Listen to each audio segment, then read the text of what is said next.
In an unexpected energy policy shift, Europe has abandoned conventional American natural gas suppliers in favor of Canada. Was not the United States the dominant actor in providing energy security to Europe? Many people wonder. Furthermore, this preference is not exclusive to the gas trade. European countries that are intensifying their automobile electrification push want to shift their focus away from the United States and toward Canada in the fields of next-generation clean energy and green industry. This outcome is viewed as a big setback for American energy companies and the future of the car sector. So why Canada? What may be the reason for Europe to turn to Canada instead of the US? Or, more specifically, what risks does this transition represent to the US economy? Let us investigate the problem in all of its aspects. In the energy crisis that began with the Russia-Ukraine war and has had a worldwide impact, the European Union has prioritized energy supply security. At a time when Russia's natural gas share was fast dropping, U.S. liquefied natural gas exports appeared to be a significant option for meeting Europe's expanding demand. For a while, European policymakers believed that large-scale liquefied natural gas exports from the United States were the only option to reduce dependency on Russia. However, the market's high pricing and American corporations' harsh trade conditions quickly irritated European consumers and political players. The United States was never able to shake the perception that it was utilizing energy transfers for political leverage. This has fueled the argument about whether friendly nations are subjected to restricted pricing. Inevitably, European Union nations consented to these terms in the near term since they needed to fulfill their urgent natural gas demands while the Russian crisis lasted. However, in the medium and long term, the objective of eliminating the United States' worldwide policing prompted Europe to seek out alternative suppliers. This is where Canada comes in. Long recognized for its vast oil and gas reserves, the nation has also earned a global reputation for environmental conservation and green energy development. The Canadian government is gaining attention for its intentions to create additional liquefied natural gas facilities while also investing extensively in renewable energy sources such as hydroelectricity, wind, and solar power. The country has also emerged as a prospective partner in the extraction, processing, and supply of a wide range of important minerals and metals required by Europe. Many European corporations have come to choose Canada's more predictable and cooperative attitude to the tariffs, protectionism, and political issues with the United States. Especially given the European Commission's 2030 to 2050 green energy ambitions, Canada has managed to gain points with Europe as a clean and sustainable provider. All of this has likely come as a rude awakening for the American energy titans. For them, the European market was both a huge revenue source and a massive stage for global strategic power projection. Europe's move to raise Canada's share of liquefied natural gas imports will have a direct impact on American corporations' liquefied natural gas transactions and long-term investment plans. High-priced policies, strong geopolitical language, and the United States' more protectionist internal politics appear to have convinced European leaders to take a different approach this time. Canada, on the other hand, has increased its diplomatic and commercial assault to capture this opportunity. Although it is said in official discussions that Canada lacks the infrastructure for substantial liquefied natural gas exports, billions of dollars in investment in the next few years will bridge this gap. As long as demand from European nations is strong and long-term contracts are in place. On the other hand, a similar tale is unfolding in the automobile and transportation industries. The European Union has hastened measures to prohibit internal combustion engines by 2035. The transition to electric cars has offered new prospects for battery manufacture, charging infrastructure, and essential material supplies. In this context, European manufacturers are focusing on Canada's considerable reserves of lithium, nickel, cobalt, and other minerals required for battery production. Germany, France, and even Scandinavian countries have begun to form supply chain partnerships with Canada to get electric car components. The United States, of course, possesses such brains, but environmental rules and political barriers make extraction impossible. While Washington has implemented its own electric car incentives, the conditions are not appealing enough for Europe to invest there. This is attracting European businesses to Canada as a less tense, more cooperative port of call.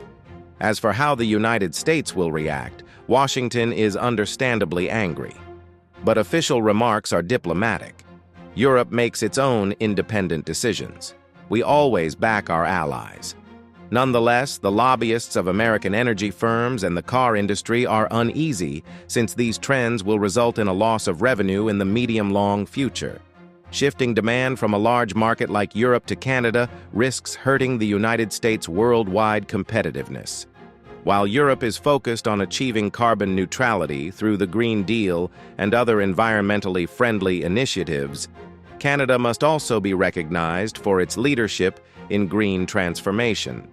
It is difficult to determine if the United States, which has long had a tarnished reputation in terms of environmental regulations, can embody the concept of clean energy cooperation as well as Canada. Europe is making this decision not simply because of present pricing, but also to reduce future environmental and political dangers. There is also a political component to this evolution. In the post-Cold War period, the United States leadership in the international arena began to be questioned, and the America First strategy, particularly under the Trump administration, produced a crisis of trust among European allies. Although the Biden administration wishes to repair this trust, congressionally authorized protectionist measures and the strengthening of those who do not regard Europe as a favorable economic partner have begun to disrupt transatlantic ties once more. Canada, on the other hand, maintains a more modest image despite membership in both the North Atlantic Treaty Organization and the Group of Seven. In European public opinion, Canada's foreign policy initiatives are perceived as less unilateral and more conciliatory. This image advantage is critical when it comes to shared interests in the energy and automotive industries. The United States recognizes this image as well, but it is doubtful that a major policy shift will occur in the near future. Furthermore, the forthcoming national elections, the Republican-Democrat struggle in Congress, and the ongoing inflation and debt crisis issues have muddled the administration's goals. Canada's energy and mineral export capabilities in the next few years may affect the path of global markets.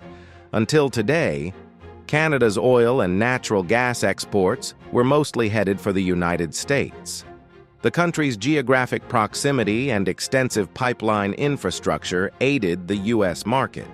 Liquid natural gas facilities are now being developed on the ocean coast to serve both Asian and European markets. The fact that German corporations are signing long-term natural gas contracts with Canada is a strong signal of this. European countries who just erected billion-dollar facilities to purchase natural gas from the United States are already preparing to import Canadian liquefied natural gas as well. This circumstance immediately threatens the market share of American LNG producers. This is because Europe has not signed into long-term, legally binding contracts with the United States, but rather short-term spot purchases. If Canadian exports begin and prices stay competitive, why would Europeans choose costlier American gas? On the other hand, demand for oil is anticipated to diminish in the medium term as electric cars gain popularity. This is bad news for American shale gas and oil corporations. If Europe, along with Canada, invests in green hydrogen, lithium batteries, and electric vehicle technology, it will usher in an even larger shift.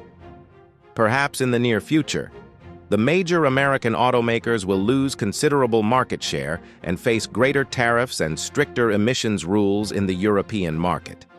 Currently, the U.S. government is unveiling large incentive packages to retain automakers and battery companies in the nation. However, this is increasing trade tensions with Europe.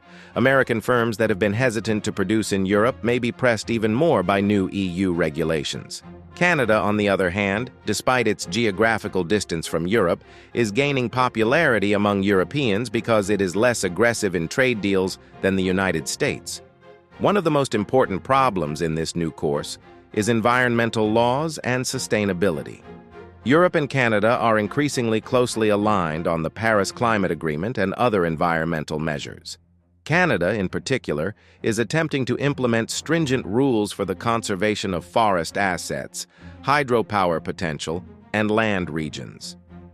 In the United States, however, varying state-by-state environmental legislation and political bickering in Washington undermine long-term commitments.